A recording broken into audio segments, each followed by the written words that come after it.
अभिवादये text book super coaching इति शैक्षिकान्तर्जालीय तंत्रांशे भवतां भवतीनां च स्वागतम। अयमत्र अहम संजय दत्त सतीः। स्वागत है दोस्तों आप सभी का आज की सुपर क्लास में।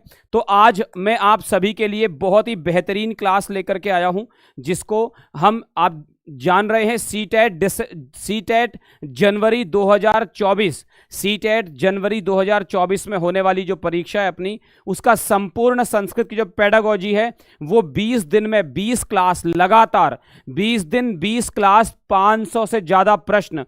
नमस्ते सभी को, नमस्ते विजय जी, नमस्ते सभी को, नमस्ते। एक बार जल्दी से बेटा क्लास को शेयर कर दो सभी लोग, एक बार सभी लोग जल्दी से क्लास को शेयर कर दो। लिंक आपकी स्क्रीन पर है, एक बार जल्दी से बेटा क्लास को शेयर कर दो। मैं उसके बाद स्टार्ट कर रहा हूं, एक बार जल्दी से सभी लोग क्लास को शेयर कर दो। लिंक आपकी स्क्रीन पर है, लिंक आपकी स्क्रीन पर है, एक बार जल्दी से एक बार शेयर कर दो। हाँ जी हाँ जी हाँ जी हाँ जी, बहुत बढ़िया बहुत बढ़िया बहुत बढ़िया। चलिए चलिए प्रारंभ करें। तो अपनी आज की क्लास जो है, अपनी आज की जो सुपर क्लास है, उस सुपर क्लास को प्रारंभ करते हैं सुपर कोचिंग के साथ। जैसा कि आप सभी को पता है हमारा जो समय है वो क्या है, अपना जो समय है सीटेट 2024 के लिए, ठीक है जी। सीटेट 2024 के लिए हमारा जो समय है वो समय क्या समय है, बोलो क्या समय है? शाम के 5 बजे अपनी क्लास होती है, ठीक है जी। शाम के 5 बजे बेटा अपनी क्लास होती है, शाम के 5 बजे अपनी क्लास होती है, ठीक है ना। ये मैंने क्या खोल दिया, एक सेकंड बेटा।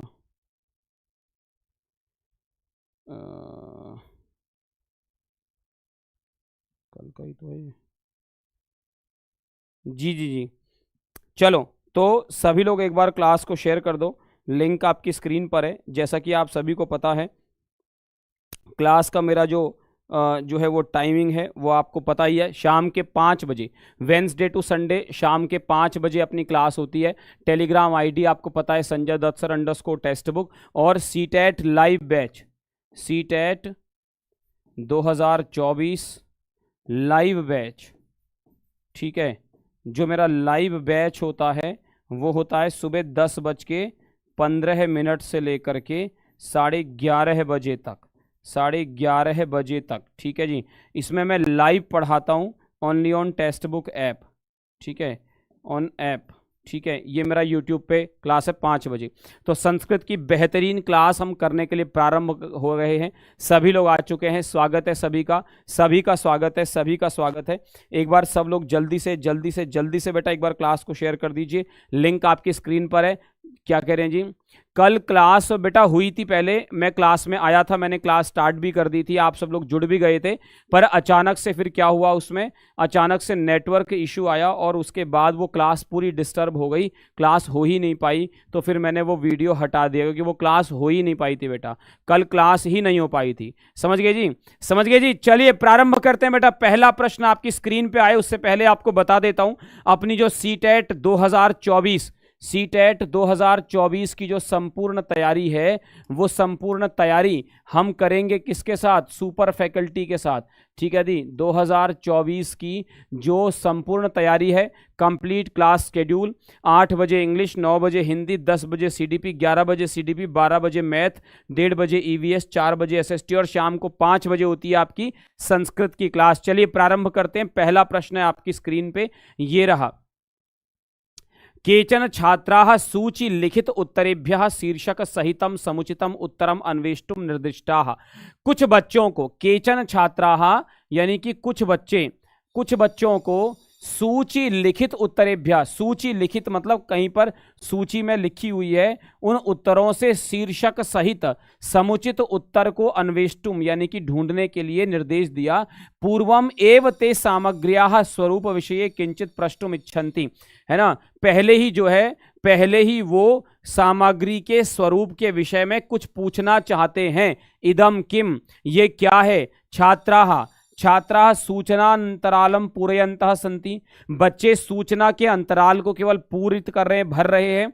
सक्रिय रूपेण सामग्र्याः संदर्भे पूर्वानुमान प्रक्रियायां संलग्नाः, सक्रिय रूप से सामग्री के संदर्भ में पूर्वानुमान प्रक्रिया में लगे हुए हैं, या फिर तथ्यों के निरीक्षण में संलग्न हैं, या फिर प्रश्नोत्तर के संबंध में ऊहाम कुर्वन्ति, गैस करते हैं। बच्चे क्या कर रहे हैं बेटा, बताओ क्या कर रहे हैं, जरा बताओ, जल्दी से बताओ, सभी लोग बताओ, सभी लोग बताओ, सभी लोग बताओ। धड़ाधड़ चलेगी बेटा क्लास, क्लास अब धड़ाधड़ चलेगी। 20 दिन तक कोई छुट्टी नहीं, 20 दिन लगातार, 20 दिन लगातार मैं आपको पेडागोजी के ही प्रश्न करवाऊंगा। संस्कृत पेडागोजी चलेगा 20 दिन बेटा। सब लोग जल्दी से एक बार क्लास को शेयर कर दो, सब लोग जल्दी से एक बार क्लास को जरा आगे बढ़ा दो, क्लास को लाइक कर दो, सब लोग आ जाओ जल्दी से, जल्दी से एक बार सब लोग आ जाओ, फिर हम प्रारंभ करेंगे। समझ गए जी, समझ गए जी। तो इसका जो सही आंसर है वो सही आंसर क्या है बेटा, बताओ। हाँ सब लोग बताओ, सब लोग बताओ। बहुत बढ़िया, बहुत बढ़िया, बहुत बढ़िया, सही आंसर किया है। सक्रिय रूप से सामग्री के संदर्भ में पूर्वानुमान प्रक्रिया में वो संलग्न है, क्योंकि वो यहाँ पे लिखा है कि वो सामग्री के स्वरूप के विषय में पहले से कुछ पूछने की इच्छा रखते हैं, यानी कि उन्होंने कुछ पूर्वानुमान लगाया है। समझ गए, इसलिए सही आंसर क्या है, बी। अभी आ जाओ आगे। छात्राः सहर्षम वक्तुम इच्छन्ति, छात्र जो है ना, श्वेता जी नमस्ते, छात्र जो है वो हर्ष के साथ कुछ कहना चाहते हैं। गतिविधि अधिकः उद्देश्यपूर्णः भवेत्, गति अधिक है ना, छात्र पूछना चाहते हैं हर्ष के साथ कि गतिविधि अधिकः उद्देश्यपूर्णः भवेत्, होनी चाहिए, गतिविधि अधिक उद्देश्यपूर्ण होनी चाहिए। इसके लिए किम समीचीनम, इसके लिए क्या सही है बताओ, इसके लिए सही क्या है। कार्य समाप्त्यर्थम अभिप्रेरणम, कार्य की समाप्ति के लिए अभिप्रेरणा। शब्दकोशम द्रष्टुम प्रेरणा, शब्दकोश देखने के लिए प्रेरणा, या समुचित उच्चारण के लिए निर्देश, या फिर लेखन पठन और संबंध कार्यार्थम निर्देशनम, या लेखन पठन और से संबंध कार्य के लिए निर्देश देना। बताओ बताओ बेटा, सभी लोग बताओ क्या है सही आंसर, सही आंसर क्या है बेटा, बताओ सभी लोग बताओ, सभी लोग बताओ, सभी लोग बताओ। देखो छात्र जो है ना वो खुशी खुशी बोलना चाहते हैं कि गतिविधि अधिक उद्देश्यपूर्ण हो, है ना, गतिविधि अधिक उद्देश्यपूर्ण हो। इसके लिए क्या हो कि कार्य समाप्त्यर्थम अभिप्रेरणा।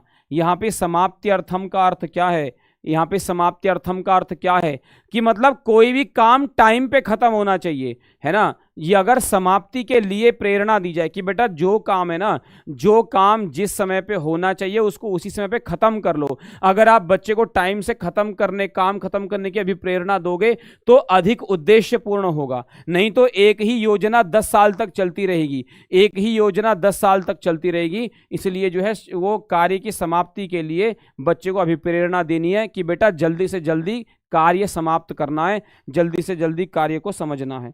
समझ गए बेटा, समझ गए। हाँ क्या कह रहे हैं, बहुत बढ़िया, बताओ। चलो आगे आ जाओ। मानवस्य विचाराणां प्रभावी संप्रेषणस्य च मध्ये परस्परम संबंधस्य आधारभूतम प्रमुखम तत्वम किम। मनुष्य के विचारों के प्रभावी संप्रेषण के लिए, मनुष्य के विचारों के प्रभावी संप्रेषण का और लिखित मौखिक रूप में के मध्य में परस्पर संबंध का आधारभूत अथवा प्रमुख तत्व क्या है। मानव के विचारों का और प्रभावी संप्रेषण के बीच में परस्पर संबंध का आधारभूत या प्रमुख तत्व क्या है, बताओ। मनुष्य के विचारों का और प्रभावी संप्रेषण के बीच का कौन सा जो है ना वो प्रभावी संप्रेषण है। लिखित और मौखिक रूप में पूछ रहे हैं, ये लिखित और मौखिक की बात कर रहे हैं, लिखित और मौखिक रूप में कर रहे हैं। तो व्याकरणात्मक रचना, उच्चारण, बृहद अक्षरीकरणम, लेखनम, चिन्हांकनम च, स्वरीकरणम, बलाघातः च। बताओ स्वरीकरण और बलाघात का संबंध जो है वो वाचन कौशल से है। बृहद अक्षरीकरणम, लेखन, चिन्हांकनम ये व्याकरण से संबंध है। उच्चारण का संबंध जो है वो अभिव्यक्ति से है। और जो है व्याकरणात्मक संरचना तो क्या है बेटा सही आंसर क्या है बताओ, क्या है व्याकरणात्मक संरचना, क्योंकि यही लिखित और मौखिक रूप है, इसमें प्रभावी संप्रेषण और मानव के विचार के बीच में जो है प्रमुख आधारभूत तत्व यही है। अगर व्याकरण ही समाप्त हो जाएगा तो चीजों को समझ भी नहीं पाएंगे, क्योंकि आप जो बोलोगे सामने वाला उसको समझ नहीं पाएगा। समझ गए जी? नित्या जी नमस्ते, समझ गए जी? कोई शंका है किसी के मन में, कोई प्रश्न है, कुछ पूछना है तो बता सकते हैं। ठीक है जी, आगे आ जाओ। क्या कह रहे हैं? अध्यापक अध्यापिका उदाहरणैः सह व्याकरणात्मक संरचनां पाठयितुं दृश्य श्रव्य उपकरणानां प्रयोगं करोति। ठीक है, जो अध्यापक या अध्यापिका है वो उदाहरणों के साथ, पहले याद रखना, उदाहरणों के साथ व्याकरणात्मक संरचना को पढ़ाने के लिए दृश्य श्रव्य उपकरणों का प्रयोग करते हैं, है ना, करता है। छात्राः प्रभावी संप्रेषणार्थम, बच्चे अधिक संप्रेषण के लिए लेखन के द्वारा, भाषण के द्वारा व एतेषां पाठित तत्वानां सम्यक उपयोगम कुर्वन्ति, बच्चे लिखने के द्वारा या भाषण के द्वारा इन सब के द्वारा पढ़ाए गए तत्वों का सही उपयोग करते हैं। ऐसा प्रक्रिया अस्ति, ये प्रक्रिया क्या है? रचनात्मकी, पुनरात्मकी, आगमनात्मकी, निगमनात्मकी। बताओ जी, संस्कृत में 30 में 10 आए हैं, है ना बेटा? रिवीजन करोगे तो 30 में से 30 भी आएंगे। समझ गए? मैं जो आपको पॉइंट्स बताता हूं उसको पढ़ोगे तो एक भी प्रश्न गलत नहीं होगा। मेरा थोड़ा गला खराब हो गया चिल्लाते चिल्लाते, तो मैं थोड़ा कम बोल रहा हूं, है ना? तो देखो, उदाहरण ही सह, उदाहरण के साथ, क्या कह रहे हैं? पहले ही बोल दिया, पहले ही बोल दिया उदाहरण के साथ। तो मैंने आपको बार बार बताया है, अगर पहले उदाहरण रख दिए जाएं, अगर पहले उदाहरण रख दिए जाएं और बाद में जो है ना, अगर पहले उदाहरण रख दिए जाएं और बाद में जो है ना वो नियम रखा जाए, तो इसको हम क्या कहते हैं? आगमनात्मक विधि, है ना? निगमनात्मक में पहले नियम होता है। तो यहां पहले ही बोल दिया कि अध्यापक या अध्यापिका उदाहरणों के साथ व्याकरणात्मक संरचना को पढ़ाने के लिए दृश्य श्रव्य उपकरणों का प्रयोग करते हैं, यानी पहले वो बच्चे के सामने उदाहरण रख रहे हैं, उसके बाद जो है ना वो विषय रख रहे हैं। तो ये क्या है? आगमनात्मक पद्धति है। आगे आ जाओ। छात्राणाम लिखित कार्य संबंध त्रुटि संशोधनार्थम प्रभावी प्रक्रिया अस्ति, बच्चों की लिखित कार्य से संबद्ध, लिखित कार्य से संबद्ध मतलब जुड़ी हुई, लिखित कार्य से जुड़ी हुई त्रुटि के संशोधन के लिए, परिष्कार के लिए प्रभावी प्रक्रिया है। क्या है बताओ? संकेत के द्वारा त्रुटि निर्दर्शन और छात्रों के लिए संशोधन और अभिप्रेरणा दानम, समीचीनानि उत्तराणि प्राप्तुम पुनः लेखनम, समीचीन उत्तर प्राप्त करने के लिए फिर से लिखना, या कृष्ण फलके उपयुक्त उत्तर लेखनम, या कृष्ण फलक में उपयुक्त उत्तर लिखना, या अशुद्धि नाम पुनः पुनः अवलोकनम। क्या है बेटा बताओ? क्या है बेटा बताओ? सब लोग बताओ जल्दी जल्दी। क्लास को एक बार शेयर कर दो, क्लास को एक बार शेयर कर दो। 20 दिन में 20 पेडागोजी की क्लास आपके लिए लेकर के आया हूं। समझ गए जी? देखो, छात्रों के लिखित कार्य संबद्ध बात कर रहे हैं, लिखित कार्य की, उससे जुड़ी हुई त्रुटियों के संशोधन यानी परिष्कार के लिए, है ना, परिष्कार के लिए प्रभावी प्रक्रिया क्या है? परिष्कार के लिए लिखित में अगर लेखन संबंधी कोई दोष है तो उसके परिष्कार के लिए प्रभावी प्रक्रिया क्या होगी? क्या होगी कि संकेत के द्वारा त्रुटि का निर्देशन और बच्चे को संशोधन के लिए अभिप्रेरणा। आप डायरेक्ट बच्चे को ये नहीं बोलोगे, आप बच्चे को डायरेक्ट बोलोगे ना, बेटा तेरी गलती है, तू गलती कर रहा है, तो बच्चे का मोरल डाउन हो जाएगा। तो डायरेक्ट नहीं बोलना है, संकेत के द्वारा त्रुटि का को बताना है, उसका निर्देशन करना है, ध्यान कराना है, और उसके बाद उसको संशोधन के लिए बच्चे में प्रेरणा देनी है। ठीक है, संशोधन के लिए बच्चे को प्रेरणा देनी है। समझ गए जी? समझ गए बेटा? क्लास को एक बार शेयर कर दो सब लोग जल्दी से। समझ गए जी? एक बार जल्दी से शेयर कर दो।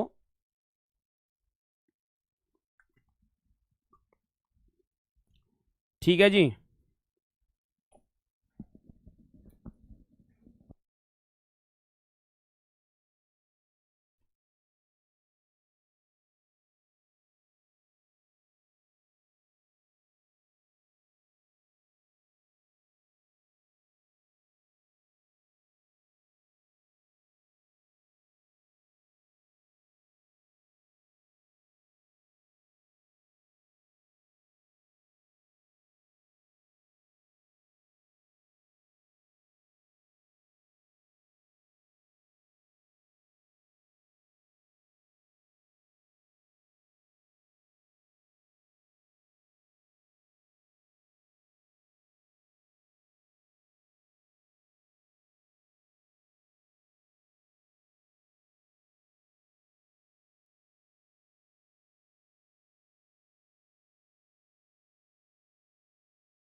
अरे यार आवाज़ नहीं आ रही।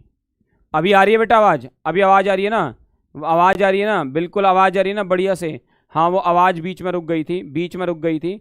अब आपको बताना है कि छात्र प्रायः सर्वत्र, बच्चे प्रायः सर्वत्र यानी सभी जगह प्रथम भाषा को प्रथम भाषा में या तृतीय भाषा में अवगंतुम बोलने के लिए, वो समझने के लिए, और वक्तुम बोलने के लिए काठिन्यम अनुभवंती कठिनता का अनुभव करते हैं। छात्रों की सहायता के लिए क्या समीचीन उपाय है? छात्रों की सहायता के लिए समीचीन उपाय क्या है बताओ? छात्रों की जो है वो छात्रों के उसके लिए छात्रों की सहायता के लिए समीचीन उपाय क्या है?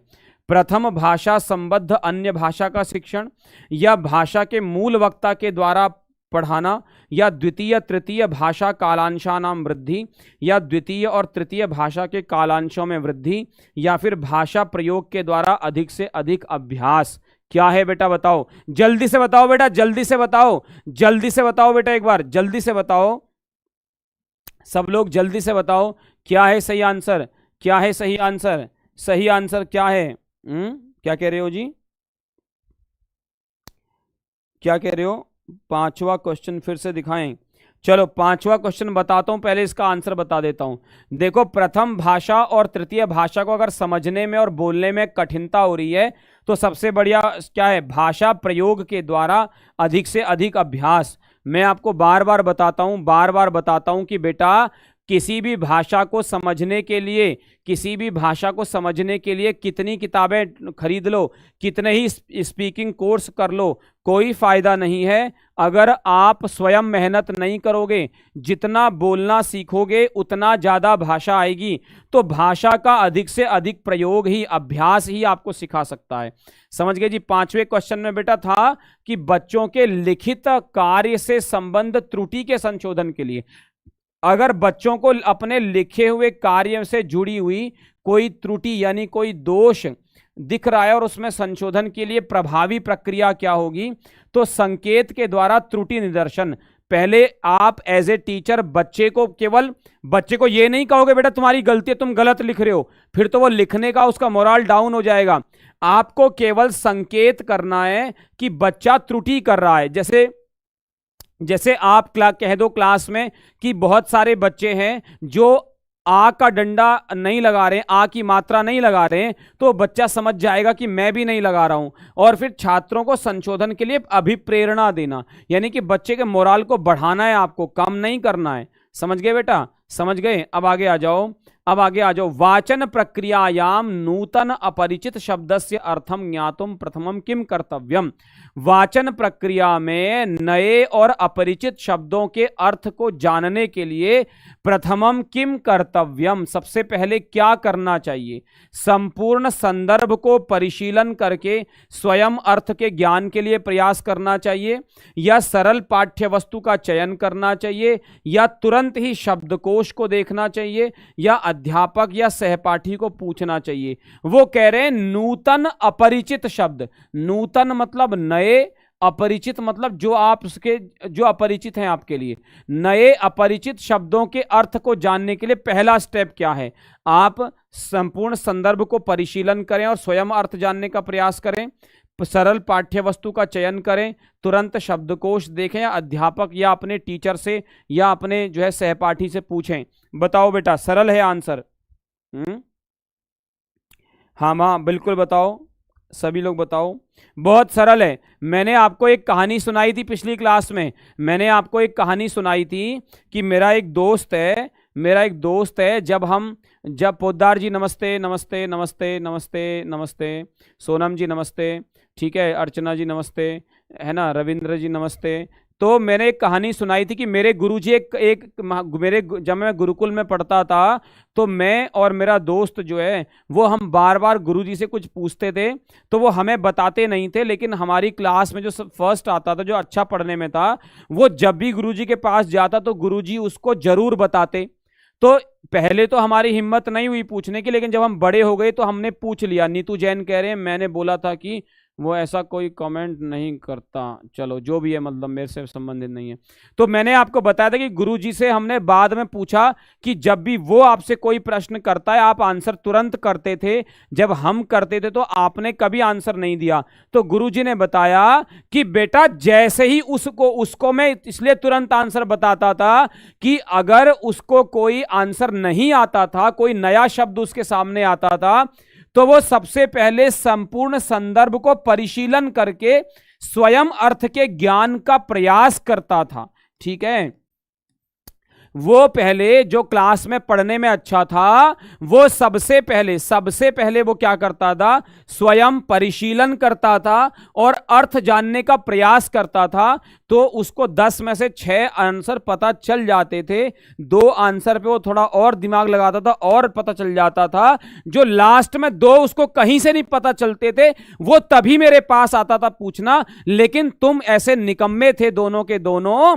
कि जब भी तुम्हें कोई नया शब्द दिखता तुम कहीं मेहनत नहीं करते, तुरंत मुझसे पूछने आते। तो इसलिए मैं तुमसे कहता था कि जाओ पहले स्वयं से पता करो। समझ गए जी? समझ गए। चलो आगे आ जाओ। एक बार इसको स्वयं से पढ़ो। मैं थोड़ा सा गले में पानी की जरूरत पड़ रही है, मैं पानी भर रहा हूं 1 मिनट में। आप जरा इसको स्वयं से एक बार जरा स्वयं से देखो।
बेटा ठीक है जी, प्रारंभ करें। चलो भाई बताओ, भाई आपस में बात मत करो बेटा, क्लास को स्वयं पढ़ के बताओ।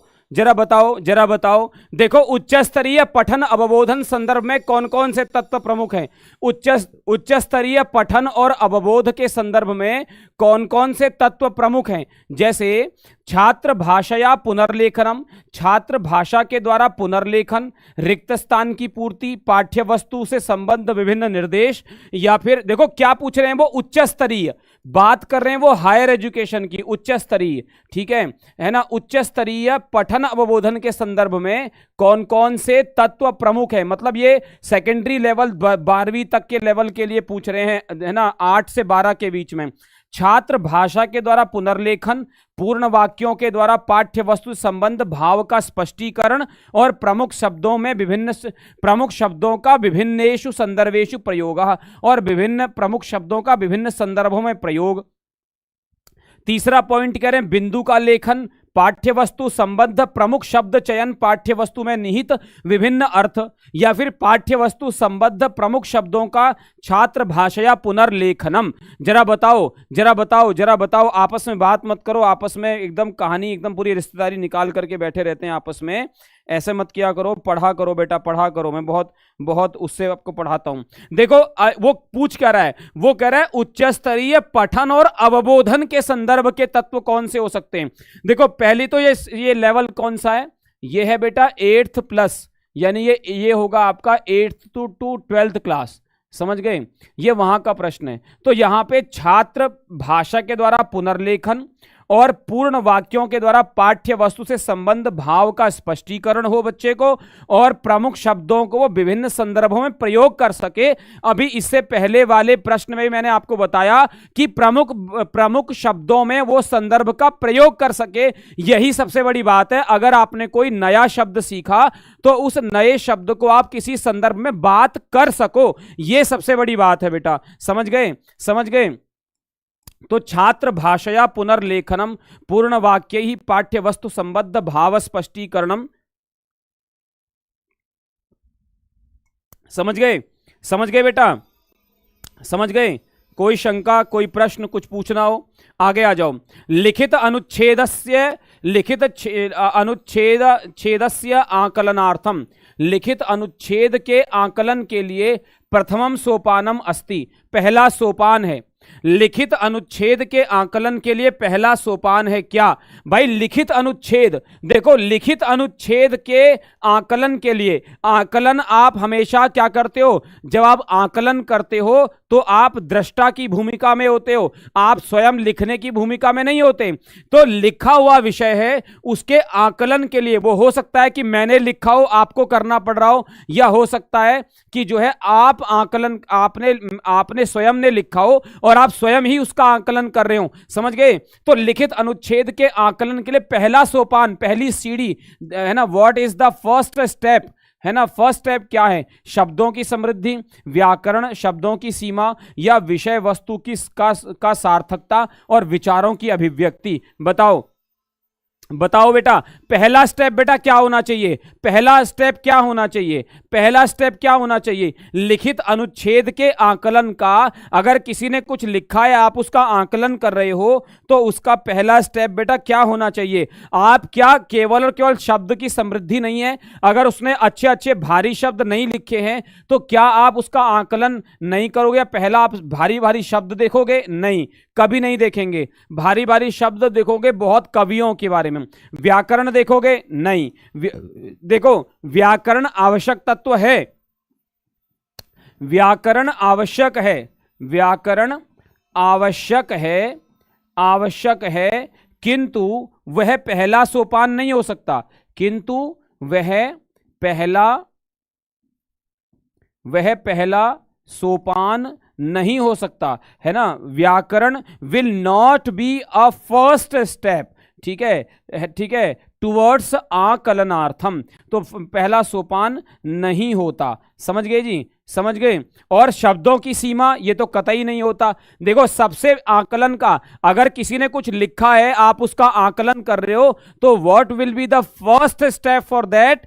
सबसे पहले आप क्या करोगे? उसके विषय वस्तु की सार्थकता देखोगे और उसके विचारों की अभिव्यक्ति देखोगे। कई बार बेटा क्या होता है ना, कई बार व्याकरण की शुद्धता नहीं होती, लेकिन हम उसको समझ जाते हैं। जैसे एक छोटा सा बच्चा होता है ना, छोटा सा बच्चा रोटी नहीं बोल पाता, जब वो रोटी बोलना चाहता है ना, रोटी, वो रोटी की जगह लोती बोलता है, लोती। समझ गए? लोती बोलता है। तो लोती जब वो बोलता है ना बेटा, ये व्याकरण भी इसमें नहीं है और इसमें शब्दों, ये शब्द की समृद्धि में भी नहीं है, लेकिन फिर भी हम इसको समझ लेते हैं। तो विषय वस्तु की सार्थकता और विचारों की अभिव्यक्ति, ये सबसे पहला स्टेप है बेटा। ये क्या है? सबसे पहला स्टेप है। समझ गए, समझ गए। कोई शंका, कोई प्रश्न? अगला प्रश्न आ जाओ। संदर्भ वैविध्य गतिविधि प्रयोग प्रतिपुष्टि इत्यादि नाम दृष्टया किम अनुदेशनम छात्रेभ्यः अधिकान अवसरान प्रददाति। आपको बताना है संदर्भ की विविधता, वैविध्य मतलब विविधता,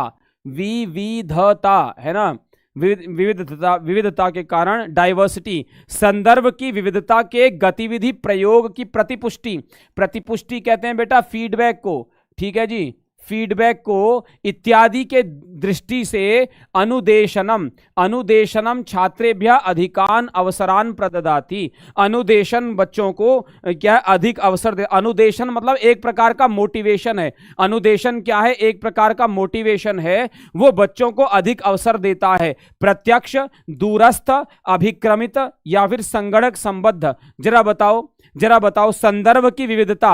जी जी, ठीक है, जल्दी जल्दी बताओ, जल्दी जल्दी बताओ, जल्दी जल्दी बताओ। कुछ लोग आपस में ही बात करते रहते हैं, कुछ लोग आपस में ही बात करते रहते हैं, समझ गए जी। तो संदर्भ की विविधता, गतिविधि के प्रयोग और प्रतिपुष्टि इत्यादि के द्वारा अनुदेशन छात्रों को अवसर देता है। संगणक संबंध, क्योंकि यहीं पर आप संदर्भ की विविधता, संदर्भ मतलब वो जो चर होते हैं ना, डेटा की विविधता और गतिविधि का फीडबैक, तो डेटा को कलेक्ट आप करते हो किसमें, संगणक में, इसलिए संगणक संबद्ध है ये, समझ गए जी। आगे आ जाओ, कह रहे सा द्विभाषी कक्षा लाभकारिणी भवती, ये सा को अलग कर लेना, ठीक है। सा मतलब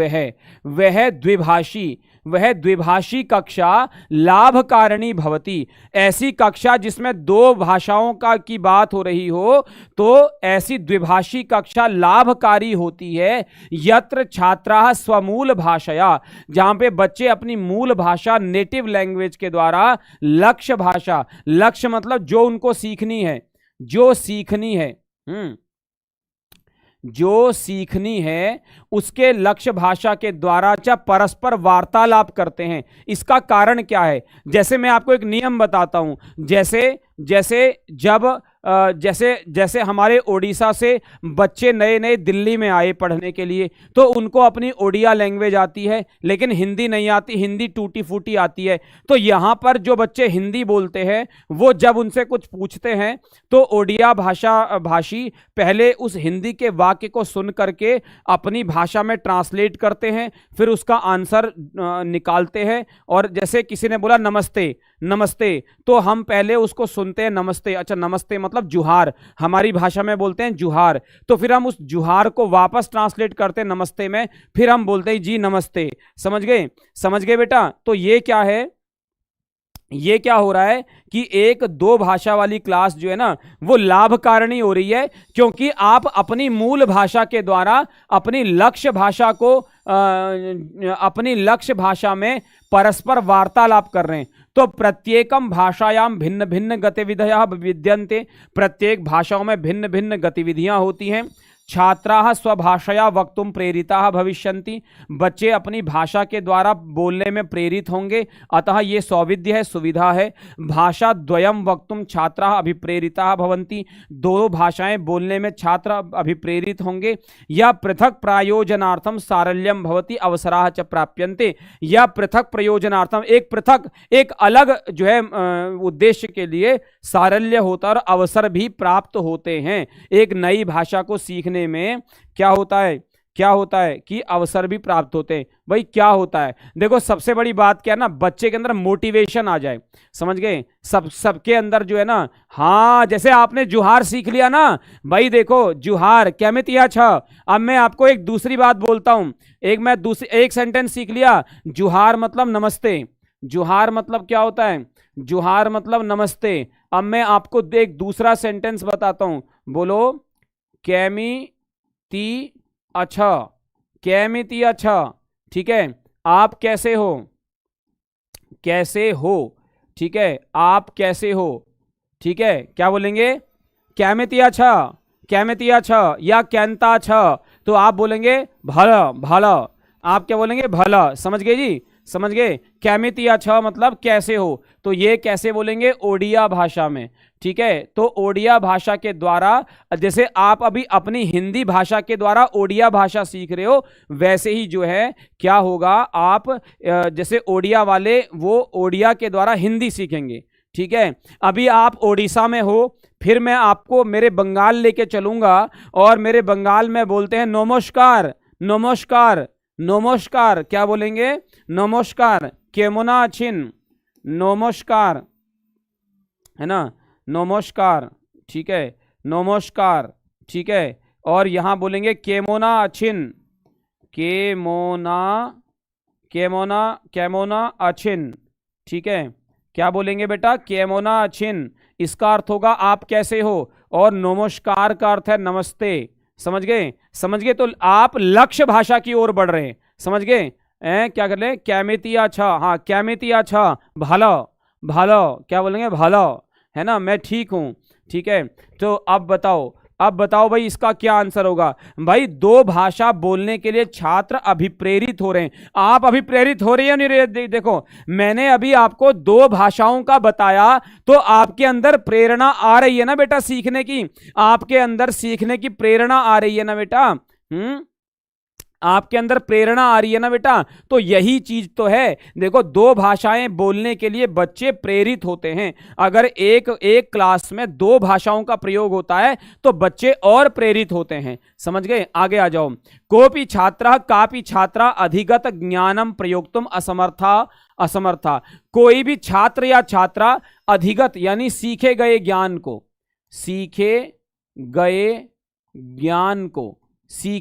ज्ञान को प्रयोग करने के लिए असमर्थ है। यथा अनुवाद प्रक्रिया के लिए उपयुक्त शब्द चयन संदर्भ में इसका समाधान क्या है। जैसे कोई बच्चा जो है ना, वो अनुवाद प्रक्रिया के उपयुक्त शब्द चयन के संदर्भ में वो सीखे गए ज्ञान को प्रयोग नहीं कर पा रहा। हम सब अच्छे से संस्कृत जानते हैं लेकिन संस्कृत में बोल नहीं पा रहे, संस्कृत में प्रयोग नहीं कर पा रहे। तो फिर इसका समाधान क्या है? अधिक अवधि दानम, ज्यादा टाइम देना चाहिए, या अभिप्रेरणार्थम सर्वदा सरल अभ्यास कार्यम, या अभिप्रेरणा के लिए हमेशा सरल अभ्यास कार्य देना चाहिए, या उच्च स्तरीय छात्रों के साथ मिलना चाहिए, या उपयुक्त रूप में निर्मित श्रेणीकृत अभ्यास पत्रई अभ्यास कार्यम, या फिर बच्चों को जो है ना वो प्लेइंग कार्ड के द्वारा दिखाना चाहिए, है ना। या बच्चों को जो है ना बेटा वो प्लेइंग कार्ड के द्वारा दिखा के सिखाना चाहिए। बच्चों को कहना चाहिए जैसे आपको बच्चों को सिखाना है। समझ गए? जैसे आपको बच्चों को सिखाना है महापुरुषों के बारे में, आपको महापुरुषों के बारे में सिखाना है, तो आप क्या करोगे? बच्चों को ऐसे प्लेट दिखाओगे, विवेकानंदः स्वामी विवेकानंदः, बच्चा देखेगा स्वामी विवेकानंदः। फिर आप कहोगे वीर शिवाजी। तो क्या ये तरीका अपनाओगे? क्या तरीका अपनाओगे बेटा एक बार बताओ सब लोग, क्या तरीका अपनाओगे बताओ। अगर बच्चा सीखे गए ज्ञान का प्रयोग करने में असमर्थ है तो आप कौन सा तरीका अपनाओगे बताओ? क्या करोगे? देखो बच्चे ने सीख तो रखा है लेकिन वो क्या कर पा रहा है? वो उसको प्रैक्टिकल नहीं कर पा रहा है। इसलिए आप क्या करोगे? आप ऐसे ही दिखाओगे, बोलोगे बेटा स्वामी विवेकानंदः, अयम स्वामी विवेकानंदः। तो बच्चा बोलेगा अच्छा स्वामी विवेकानंदः। अब वो घर पे अगर अपने माँ बाप के साथ कहीं घूमने जा रहा होगा ना तो माँ बाप से क्या कहेगा? मम्मी देखो स्वामी विवेकानंद, कहीं पे अगर फोटो लगी होगी तो कहेगा स्वामी विवेकानंदः। फिर आप कहोगे देखो वीर शिवाजी, तो कहीं पे वीर शिवाजी की फोटो लगी होगी या स्टैचू लगा होगा तो बच्चा अपने मम्मी पापा से बोलेगा मम्मी देखो वीर शिवाजी, पता है आपको वो वीर शिवाजी हैं, उन्होंने देश के लिए जो है राष्ट्र के लिए इतना बलिदान दिया था, वो जीजाबाई माँ के जो है पुत्र थे, जीजाबाई जी ने उनमें इतना ये शौर्य भरा था। ये सारी बातें बच्चा अपने आप बताएगा। इसलिए अगर सीखे हुए ज्ञान को प्रयोग करने में असमर्थ है तो सबसे क्या है कि उपयुक्त रूप से निर्मित श्रेणीकृत अभ्यास पत्र के द्वारा, जैसे मैंने अभ्यास पत्र बनाए, विवेकानंदः, अब्दुल कलामः, वीर शिवाजी, महाराणा प्रतापः, पृथ्वीराज चौहानः, सम्राट कनिष्कः, सम्राट अशोकः, सम्राट चंद्रगुप्तः, आचार्य चाणक्यः, ऐसे दिखा के बच्चों को आप करवाइए। समझ गए बेटा?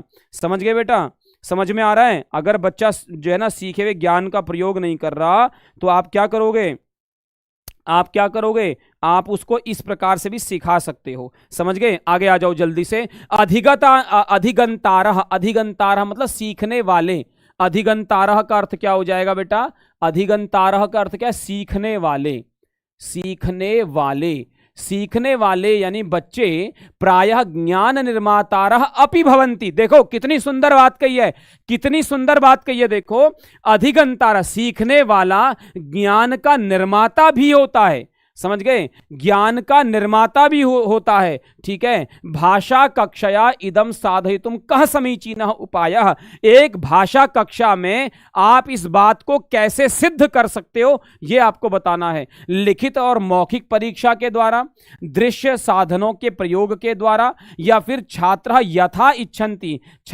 यथा इच्छन्ति तथैव कयापि भाषया भाषणम कुर्युः, या बच्चे जिस भाषा में चाहते हैं उस भाषा में भाषण करें, या फिर सर्वत्र लक्ष्य भाषया संभाषणार्थम, या सभी जगह जो भाषा आप सीख रहे हो उस भाषा के संभाषण के लिए अभिप्रेरणा और नए नए संदर्भों में भाषा प्रयोग का अवसर प्रदान करना। इसको क्या कहोगे? अगर बच्चे देखो,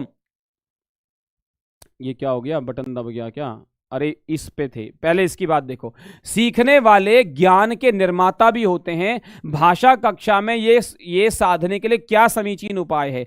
विभिन्न गतिविधियों के द्वारा नए संदर्भों में भाषा के प्रयोग के लिए अधिक से अधिक अवसर देना, या फिर पूर्व निर्धारित प्रायोजनात्मक कार्यम, या फिर पहले दिया गया जो प्रैक्टिकल कार्य है उसका फीडबैक, और या फिर लक्ष्य भाषा के द्वारा संबंध पाठ्य पुस्तक का अधिक से अधिक पठन, या फिर छात्रों के अधिगम क्षमता के विकास के लिए अधिगम सामग्री की उपलब्धि। भाई देखो ये इसमें क्या हो रहा है ना, हाँ बेटा वो मैंने वो ऑप्शन देखे ना तो मेरे को समझ में आ गया, ये तो प्रश्न मैच ही नहीं कर रहा, तो मैंने देखा तो फिर मेरे को समझ में आ गया, मेरे से बटन दब गया था। अब भाई देखो ये है सीखने वाले ज्ञान के निर्माता भी होते हैं, क्योंकि बेटा देखो ये जो तीन है ना, ये तीन ऑप्शन, यहां पे साधनों की चर्चा हो रही है, यहां पे साधन की चर्चा हो रही है, साधन की चर्चा हो रही है। ठीक है, यहां पे साधन की चर्चा हो रही है, बच्चे को सिखाने के लिए ये दे देंगे वो दे देंगे, पर यहां पे क्या हो रहा है, विभिन्न गतिविधियों के द्वारा नए संदर्भों में भाषा के प्रयोग के लिए अधिक से अधिक अवसर प्रदान करना। अगर आप क्या करो, अगर आपको देखो, आपको हमारी, जैसे आपको हमारी मराठी भाषा नहीं आती होगी, समझ गए, जैसे आपको हमारी मराठी भाषा नहीं आती है, समझ गए, जैसे आपको हमारी मराठी भाषा नहीं आती है, लेकिन क्या किया, आपको मूवी दिखाई, मूवी में क्या बोलता है, अत्ता माझी सटकली, अत्ता माझी सटकली, तो आपको बाकी लैंग्वेज नहीं आती, आपको बाकी मराठी नहीं आती। अगर मैं रोज क्लास में आके बोलूं, अगर मैं रोज क्लास में आके बोलूं नमस्ते आमच्या टेक्स्ट बुक क्लास मध्ये तुमचा स्वागत आहे, तो आप बोलोगे आज इसको क्या हो गया भाई, ये आज क्या बोल रहा है, समझ में नहीं आ रहा। लेकिन आपने जो मूवीज देखी, उस मूवीज के द्वारा हमने ऐसी विभिन्न गतिविधियां है ना, फिल्म के माध्यम से, नाटक के माध्यम से, एड के माध्यम से हमने नए संदर्भ में आपको भाषा के प्रयोग के लिए अधिक से अधिक अवसर दिया। तो अभी छोटा सा बच्चा भी क्या कहता है, अत्ता माझी सटकली, अत्ता माझी सटकली, समझ गए। तो नए नए अवसर, अगर देखो एक बात को गांठ बांध लो कि भाई अगर आपको कोई भाषा सीखनी है तो आपको अधिक से अधिक बोलने का अवसर जहां मिलेगा आप सीख जाओगे। समझ गए बेटा, समझ गए, आगे आ जाओ। छात्राः सहजतया लक्ष्य भाषया भाषणम कर्तुम समर्थाः भवेयुः। इसके लिए क्या करना चाहिए भाई, बच्चे सहजतया, बच्चे आसानी से लक्ष्य भाषा में, जो हमने गोल बनाया है, जिस भाषा को सीख रहे हैं उस भाषा में भाषण करने के लिए अधिक से अधिक समर्थ हों। इसके लिए सबसे महत्वपूर्ण क्या हो सकता है, लिखित और मौखिक परीक्षा, या दृश्य संसाधनों का प्रयोग, या बच्चे जैसा चाहते हैं तथैव कयापि भाषया भाषणम कुर्युः, या बच्चे जैसे चाहते हैं वैसे किसी भी भाषा में भाषण करें, या सर्वत्र लक्ष्य भाषया संभाषणार्थम अभिप्रेरणा, या फिर सब जगह लक्ष्य भाषा जो सीखने जा रहे हैं उस भाषा के सीखने के लिए बच्चों को अभिप्रेरित करना, और नए संदर्भों में भाषा के प्रयोग का अवसर प्रदान करना। जो बात मैंने पिछली क्लास में कही, जो आपको मैंने एग्जाम्पल दिया, उसी से आपको समझ में आ गया होगा इसका आंसर क्या हो जाएगा, इसका आंसर क्या हो जाएगा, सबसे लास्ट वाला। क्योंकि बेटा देखो, यदि भवन्तः भवत्यश्च संस्कृतेन वक्तुं समर्थाः भवन्ति चेत्, यदि भवतां समेषां भवतीनां च मुखे भाषा अस्ति चेत् भवतां कृते अतीव शोभनम्।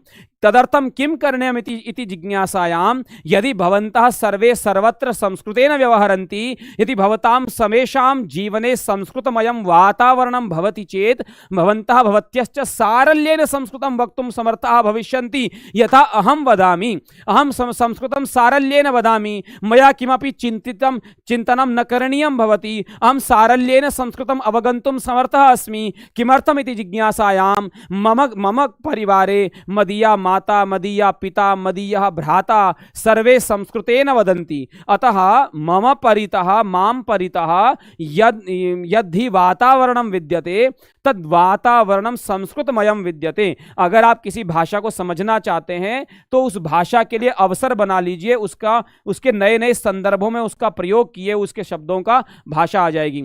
सहज रूपेण भाषा अधिगमन के संदर्भ में महत्वपूर्ण क्या है? अगर आप सहजतया बिना किसी टेंशन के, बिना किसी लकार, कर्ता कर्म, वो मतलब सबसे पहले आएगा आपका सब्जेक्ट, फिर आपका आएगा वर्ब की सेकंड फॉर्म, फिर वर्ब की थर्ड फॉर्म, फिर आपका आएगा ऑब्जेक्ट, फिर आपका रहा है, रही है, रहे हैं, फिर ता है, ती है, ते है, फिर जो है करेंगे, करेगा, करेगा। इतना रटोगे तो कहां से आएगा? तो भाई कह रहे हैं सहज रूपेण भाषा अधिगमन संदर्भे महत्वपूर्णम किम अस्ति। सहज रूप से भाषा को समझने के लिए क्या हो सकता है? तो अधिगत शब्दों को लेकर के वाक्य का निर्माण, जो आपने शब्द प्राप्त किए हैं, जो सीखे हैं, उनको वाक्य निर्माण करो या लिखो, या कथन शैली की अपेक्षा अर्थ पर ध्यान दो, अर्थ को स्पष्टीकरण करो, या अभिभावका नाम वाक्यानाम श्रवणम, या फिर अपने अभिभावकों का वाक्य सुनो। तो बताओ बेटा क्या है सही आंसर? हाँ बताओ बताओ बताओ बताओ बताओ, सभी लोग बताओ, सभी लोग बताओ, सभी लोग बताओ, सभी लोग बताओ, सभी लोग बताओ। भाई देखो, अभिभावकों के पास तो कभी मत जाना, ठीक है? अगर आप सहज रूप से, अगर आप सरल रूप से सीखना चाहते हो, अगर आप सामान्य रूप से सीखना चाहते हो बिना किसी टेंशन के, तो आपको अपने जो है कथन शैली की अपेक्षा आपको अर्थ का स्पष्टीकरण होना चाहिए। जैसे मैंने आपको क्या बोला? मैंने आपको कहा जुहार, है ना? मैंने आपको ये नहीं कहा कि बेटा जुहार मतलब नमस्ते, मैंने आपसे कहा जुहार, मैंने कहा जुहार, आप समझ गए तुरंत। मैंने कहा जुहार, आप समझ गए। मैंने कहा पाई लागी, आप समझ गए। मैंने कहा गोर लागा छू, आप समझ गए, समझ गए, समझ गए, है ना? मैंने कहा पैलाग, आप समझ गए, समझ गए। तो पैलाग, पाई लागी, गोर लागा छू, जुहार, नमस्कार, ये सबका वणक्कम, इसका क्या अर्थ है? ये सबका अर्थ क्या है? बिना हिंदी के मैंने आपको बता दिया, समझ गए? तो कथन शैली की अपेक्षा ज्यादा जो है ना, वकील बनने की जगह आप अगर अर्थ के स्पष्टीकरण पे जाएंगे तो भाषा आपके लिए चुटकियों का खेल हो जाएगा बेटा, चुटकियों का खेल हो जाएगा। समझ गए जी? आगे आ जाओ। छात्राः श्रुत सामग्रीम अधिकृत्य विशिष्ट टिप्पणी लेखितुम समर्थाः भवेयु। बच्चे सुनी हुई सामग्री को लेकर के, अधिकृत्य मतलब लेकर के, है ना? सुनी हुई सामग्री को लेकर के विशिष्ट टिप्पणी लिखने में समर्थ होने चाहिए। इसके लिए कृत गतिविधि कथ्यते, इसके लिए की जाने वाली गतिविधि को आप क्या कहोगे बताओ? पुनर्स्मरणम, यहाँ पे स्म हट गया है ना? पुनर्स्मरणम के लिए पुनर्मरणम हो गया। बताओ कितना शुद्ध लिखा है ना? पुनस्मरणम, है ना? पुनस्मरणम, पुनस्मरणम, ठीक है, पुनर्मरणम हो गया। पुनस्मरणम, व्याख्यानम, सूचना स्थानांतरण, सूचना मतलब एक से जगह पहुंचाना, या भावी कथन। बताओ जी, अगर आप चाहते हो सुनी हुई सामग्री को लेकर के विशिष्ट टिप्पणी लिखने में बच्चा समर्थ हो, तो क्या करना चाहिए बेटा? तो बताओ क्या करना चाहिए? बताओ क्या करना चाहिए? भाई आपने एक सेंटेंस सीखा ना, आज अपने जुहार सीखा ना, वो जुहार को आप 10 लोगों को सिखा दो। आपने आज जुहार सीखा, जुहार के अलावा मैंने क्या सिखाया आपको? कैमिति अच्छा, कैमिति अच्छा, कैमिति अच्छा, कैमिति अच्छा, इसको आप सबको सिखा दो, इसको आप सबको सिखा दो, है ना? आपके घर में जितने लोग हैं सबको सिखा दो, आप जीवन में नहीं भूलोगे। इसे कहते हैं सूचना स्थानांतरणम। क्या कहते हैं? सूचना स्थानांतरणम। अब आप मेरी बात को समझ गए हो, सही आंसर लगा रहे हो सब लोग। आगे आ जाओ बेटा। मौखिकी प्रश्नोत्तरी कस्य कौशलस्य अभ्यासस्य कृते समीचीना। मौखिक प्रश्नोत्तरी, मौखिक प्रश्नोत्तरी किस कौशल के लिए, किस कौशल के अभ्यास के लिए अच्छी है? मौखिक प्रश्नोत्तरी किस कौशल के अभ्यास के लिए सरल है? पठन की, शब्द ज्ञान की, भाषण की या लेखन की? बताओ कौन सा जो है ना वो भाषा कौशल है जिसमें आपके लिए जो है वो मौखिक प्रश्नोत्तरी बहुत ही समीचीन सिद्ध होगी, बहुत ही कारगर सिद्ध होगी? बताओ भाई। मौखिक मौखिक मौखिक मौखिक का संबंध किससे है बेटा? मौखिक का संबंध किससे है? भाषण से है बेटा, भाषण से। मौखिक का संबंध भाषण से है, आपको पता है बेटा, सरल है प्रश्न। आगे आ जाओ। यदा छात्राः व्याकरण अध्ययनस्य भावस्वरूपस्य च मध्ये संबंधम प्रदर्शयन्ति तदा ते किम कुर्वन्ति?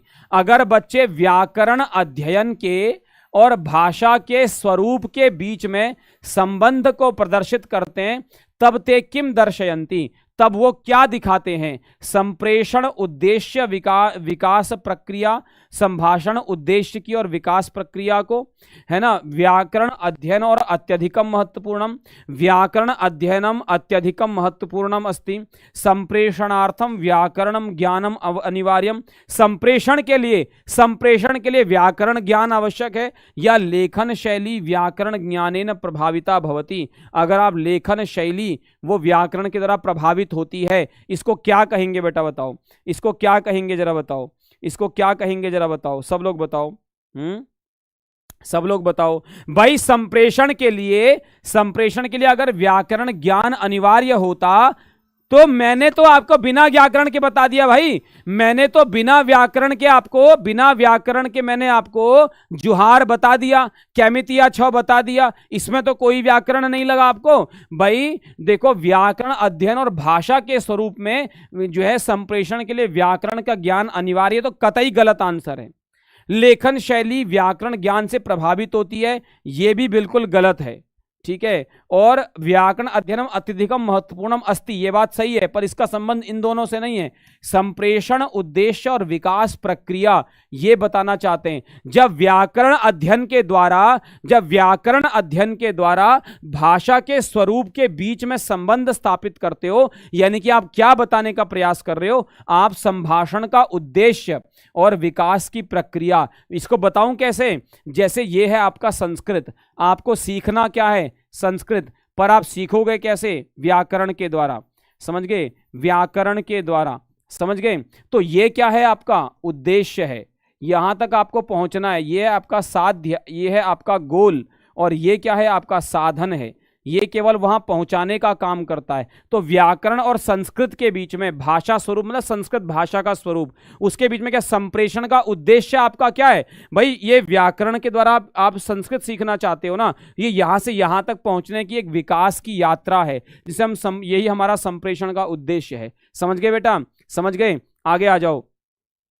अनेकेभ्यः छात्रेभ्यः लेखन कार्यम अत्यंत जटिल कार्यम, अतः अस्मिन् संदर्भे अध्यापकैः अध्यापिकाभिश्च प्रथमं कुत्र अवधानम दातव्यम। बड़ी सरल सी बात करें कि अनेक छात्रों के लिए लिखने का काम अत्यंत जटिल है। बहुत सारे बच्चों के लिए लिखने का काम बहुत जटिल है। उसमें टीचर को कहां ध्यान देना चाहिए कि बच्चे के लिए जटिल ना हो? रुचि वर्धनार्थम सरलम कार्यम प्रति, सरल कार्य के प्रति बच्चों की रुचि को बढ़ाना, या फिर स्पष्ट संप्रेषण क्षमता के विकास के संदर्भ में आवश्यक व्याकरण तत्व का अभ्यास कराना, या फिर व्याकरण संबद्ध अभ्यास को कराना, या फिर आत्मविश्वासम उत्पादयितुम, या फिर आत्मविश्वास बढ़ाने के लिए लक्ष्य भाषा मातृभाषा प्रयोगम प्रति, या आत्मविश्वास बढ़ाने के लिए लक्ष्य भाषा और मातृभाषा के प्रयोग पर किस पर ध्यान देना चाहिए? बताओ टीचरों को किस पर ध्यान देना चाहिए? आप सब टीचर हो ना बेटा? हाँ जी, हाँ जी, हाँ जी, बताओ किस पर ध्यान देना चाहिए? बताओ किस पर ध्यान देना चाहिए? हाँ बताओ। सब भावनाओं में बह गए भाई। आत्मविश्वास लक्ष्य भाषा और मातृभाषा के प्रयोग के प्रति कैसे बढ़ेगा? बोल के बढ़ेगा, रील लिखने से? डी आंसर गलत है, डी गलत है। कोई नहीं सोच रहा, सब डी गलत है भाई, डी गलत है। देखो क्या है? स्पष्ट संप्रेषण क्षमता विकास के संदर्भ में आवश्यक व्याकरण तत्वों के अभ्यास पे अगर ध्यान दिया जाए, अगर स्पष्ट रूप से संप्रेषण क्षमता के विकास के संदर्भ से संबंधित अगर आवश्यक व्याकरण तत्व के अभ्यास पर ध्यान दिया जाए, तो बच्चा उसको लिखने का कार्य जटिल हो क्यों रहा है?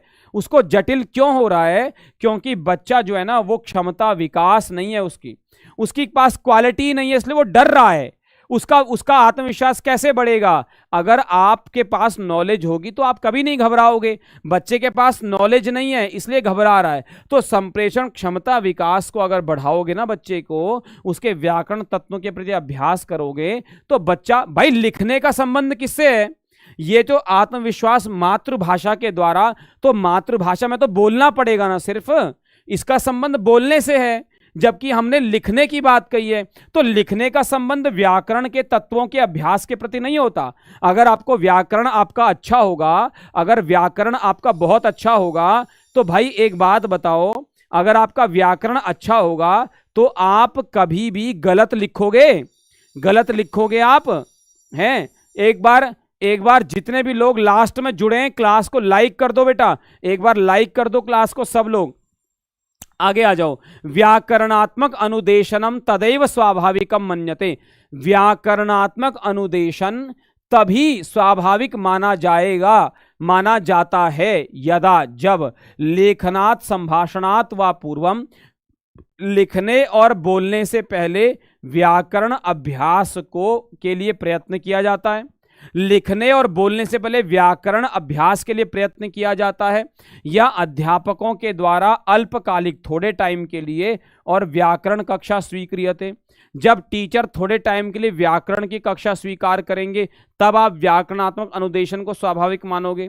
या छात्रा स्वयमेव, बच्चे अपने बेटा पेपर 1, पेपर 2, पेपर 3, किसी भी, सबके लिए ये है। ये मेरी जो क्लास है ना बेटा, ये आपको C TET paper 1, paper 2, UP TET है ना, H TET, UK TET, Bihar TET है ना, Maharashtra TET, TGT, PGT, PRT, KVS, सब जगह काम आएगा बेटा, समझ गए? या फिर बच्चे अपने आप ही लेखन भाषण के समय में सजग मतलब सावधान हो करके त्रुटियों के संशोधन भी करें, है ना। बच्चे लिखते बोलते और लिखते समय जो त्रुटियां हो रही हैं उनको भी ठीक कर रहा है बच्चा अपने आप ही। या फिर अध्यापकाः निरंतरम सिद्धांत पाठने संलग्नाः भवन्ति, या टीचर अपने आप सिद्धांत लिखने पे हो जाए, आपको देख करके ही पता चल रहा है। व्याकरणात्मक अनुदेशन तभी स्वाभाविक होगा अगर बच्चा अपने आप ही, देखो इसमें भी स्वाभाविक शब्द जुड़ा हुआ है, यहां भी स्वाभाविक शब्द जुड़ा हुआ है, यहां भी स्वाभाविक शब्द जुड़ा हुआ है। बच्चा स्वाभाविक रूप से क्या कर रहा है? स्वाभाविक शब्द जुड़ा है, जरा मेरी आंखों से देखो, जुड़ा हुआ है। एक बार जरा मेरी आंखों से देखो तो बच्चा अपने आप ही स्वाभाविक रूप से लेखन और भाषण के समय सावधान होकर के त्रुटियों के संशोधन भी करते हैं। इससे सरल कुछ नहीं हो सकता बेटा। बहुत बहुत प्रेरणादायक ये शब्द है, बहुत प्रेरणादायक शब्द। एक बार शेयर कर दो बेटा क्लास को, जल्दी से आगे आ जाओ। भाषा शिक्षण अधिगम प्रक्रिया, संदर्भ और समस्याओं के समाधान प्राप्त करने के लिए अधिगम शैली महत्वपूर्ण है। तो भाषा शिक्षण उपागम के लिए भी इसका विशिष्ट स्थान है। एतादृशी एका भाषा शिक्षण अधिगम शैली अस्ति। बताओ, भाषा शिक्षण के अधिगम के प्रक्रिया संदर्भ में समस्याओं के समाधान प्राप्त करने के लिए अधिगम शैली महत्वपूर्ण है। ये तो स्टेटमेंट दिया है। फिर कह रहे हैं भाषा की शिक्षण उपागम के लिए, भाषा शिक्षण उपागम के लिए भी, भाषा शिक्षण उपागम के लिए भी इसका विशिष्ट स्थान है। ऐसी कौन सी भाषा शिक्षण अधिगम शैली है? मुद्रणोन्मुखी शैली, केंद्रीकृता शैली, उच्च स्तरीय शैली, या फिर शांतिपूर्णा शैली? बताओ बताओ ऐसी कौन सी शैली है? ऐसी कौन सी शैली है? भाई सारा ज्ञान जो है ना, सारा ज्ञान कहाँ होता है? हमारे मुख पे नहीं होता, कुछ किताबों में भी होता है। इसे कहते हैं मुद्रण उन्मुखी शैली। मुद्रण, वो कह रहे हैं कि भाषा शिक्षण की अधिगम शैली जो है ना, वहां पर भी शिक्षण उपागम के लिए भी विशिष्ट स्थान है। तो भाषा उपागम यानी भाषा शिक्षण अधिगम प्रक्रिया के संदर्भ में, भाषा का शिक्षण भी है, अधिगम की प्रक्रिया के संदर्भ में समस्याओं का समाधान आपको मुद्रणोन्मुखी शैली में है। यानी कि लिख लिख करके बच्चों की क्लास में चिपका देते हैं ना, पूरी दीवार को अ आ इ से रंग देते हैं ना बेटा, वही चीज है। आगे आ जाओ। एकस्याम भाषा कक्षायाम वृक्षः इति पाठः पाठ्यते, छात्राः विभिन्न समूहेषु विभक्ताः सन्ति। एक क्लास में पढ़ाया जा रहा है पेड़ के बारे में, एक क्लास में पेड़ के बारे में पढ़ाया जा रहा है और सारे बच्चे अलग अलग ग्रुप्स में डिवाइड हैं। सर्वे भिन्नम भिन्नम कार्यम कुर्वन्ति, सब बच्चे अलग अलग काम कर रहे हैं। एक समूह पाठ्य सामग्री को लेकर के चित्रों का निर्माण करके लेखन भाषण कौशल के द्वारा किए गए कार्य को प्रस्तुत करता है और उस समूह को प्रदर्शन तस्य समूह से प्रदर्शनम केन संबद्धम, है ना। एक देखो सब बच्चे अलग अलग ग्रुप में हैं, एक ग्रुप क्या करता है, पढ़ाई गई सामग्री को लेकर के चित्रों का निर्माण करता है और लेखन भाषण कौशल के द्वारा अपने किए गए कार्य को प्रस्तुत करता है। तो इस समूह का प्रदर्शन किससे संबंध है, अर्थ ग्रहण के साथ या अर्थ अवबोधनात्मक अभिव्यक्तात्मक कौशल के साथ या अवबोधन और अभिव्यक्ति कौशल के साथ या चित्र चित्रण कौशल के साथ या तथ्य संग्रहण के साथ। बताओ बताओ, आपको देख करके ही पता चल जाएगा बेटा, आपको देख करके ही पता चल जाएगा इसका आंसर। इतना सुंदर आंसर है बेटा इसका, समझ गए, इतना सुंदर आंसर है। देखो इसमें इसमें और इसमें अगर ये ए सी डी, अगर इन तीन को देखोगे ना, यहां पर जो है भाषण और कौशल, भाषण और कौशल दोनों, लेखन और भाषण है ना, इन तीनों में नहीं आ रहा। लेकिन बी में जो है ना, इसमें लेखन कौशल भी है, लेखन भी है और भाषण भी है। समझ गए। देखो कैसे, अवबोध, अवबोध क्यों हो रहा है, क्योंकि बच्चे ने अच्छा लिखा हुआ पढ़ा है तो लेखन कौशल उसका अच्छा है, इसलिए अवबोध हुआ तभी तो लिखा। अगर आपको किसी बात का अवबोध अच्छे से होगा ही नहीं, आप लिख पाओगे? अगर आपको कैमितिया छ पता ही नहीं चला मैंने क्या बोला, तो आप लिख पाओगे कभी? तो आपको लेखन अच्छा क्यों, अवबोध हुआ है। और अभिव्यक्ति क्यों कर पा रहे हो, क्योंकि आपका भाषण अच्छा है। आप अभिव्यक्ति क्यों कर पा रहे हो, क्योंकि आपका भाषण कौशल अच्छा है। तो भाषण कौशल और लेखन कौशल संबंध ये वाला है। आगे आ जाओ। तथ्यात्मक गद्य पाठस्य काव्यात्मक पाठस्य च मध्ये भेदः मन्यते। तथ्यात्मक गद्य पाठ और काव्यात्मक पाठ के बीच में भेद माना जाता है। काव्य पाठ मुख्यतः संबद्ध होता है।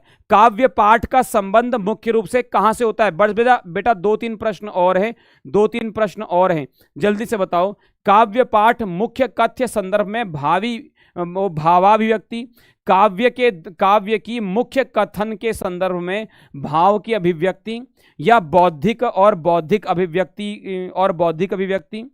कवि के संदेश का मूल्यांकन के द्वारा या बौद्धिक व्याख्यान के द्वारा या प्रदत्त सूचना के संदर्भ में व्यक्तिगत व्याख्या के द्वारा आप तथ्यात्मक गद्य पाठ का या काव्यात्मक पाठ के मध्य में क्या भेद है?